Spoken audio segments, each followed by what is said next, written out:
Hello everyone, today we will learn about clavicle. First, we will discuss about site determination of clavicle, after that particularities of clavicle, and lastly we will discuss about features of clavicle. So, this is clavicle. This is classified as long bone. It transmits weight from upper limb to the sternum.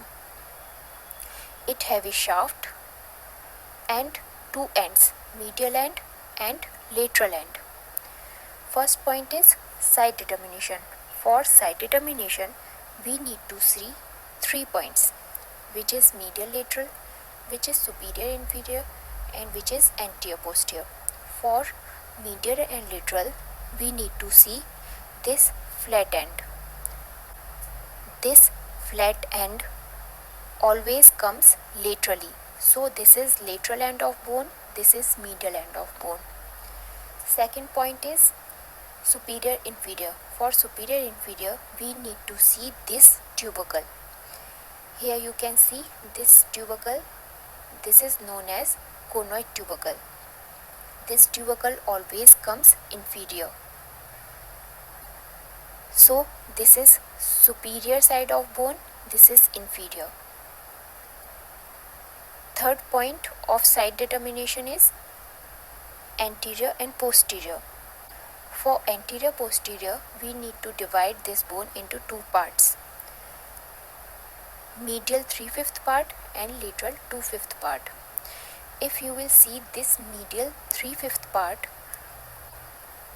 you can see this shaft curved anteriorly, or we can say convex anteriorly.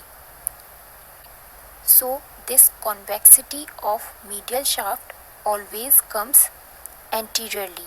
So this is anterior part of bone, this is posterior part. So this is right side of clavicle. Now come to particularities of clavicle. It have mainly 7 particularities. First is, it is only long bone that lies horizontally. Second is, it is subcutaneous throughout. Okay, or we can say it presents subcutaneously throughout. Third point is, it is very first bone to start ossifying. Okay, so the ossification of clavicle start at 5th or 6th week of intrauterine life.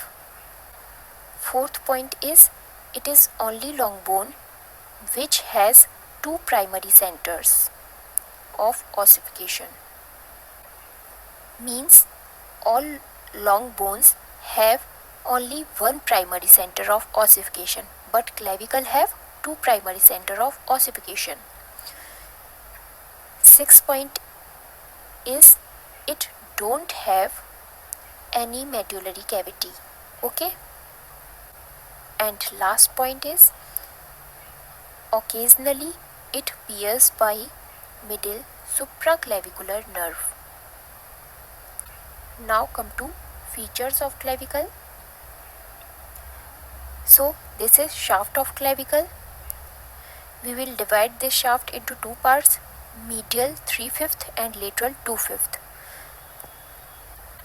So this is medial 3/5 shaft.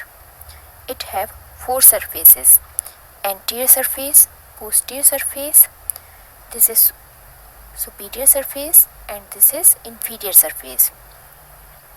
Anterior surface of this shaft convex forwards. Okay, and the posterior surface is totally smooth. This superior surface is rough medially. Okay, and this is inferior surface. This inferior surface has a round oval impression at the medial end. Here you can see this oval impression, and laterally this inferior surface have a longitudinal groove. This longitudinal groove known as subclavian groove. This inferior surface also have a nutrient foramen. Here you can see this is nutrient foramen. Now come to next point, medial end and lateral end. So this is medial end of bone. This medial end also known as sternal end. It is quadrangular in shape and it articulate with clavicular notch of manubrium sterni and forms sternoclavicular joint. This articular surface also extend to the inferior aspect for articulation with first costal cartilage. Next is lateral end. This is lateral end and this lateral end also known as acromial end. It is flattened from above to downwards. It bears a facet and this facet articulates with acromion process of the scapula and forms acromioclavicular joint. So that was all about features of clavicle. Thanks for watching.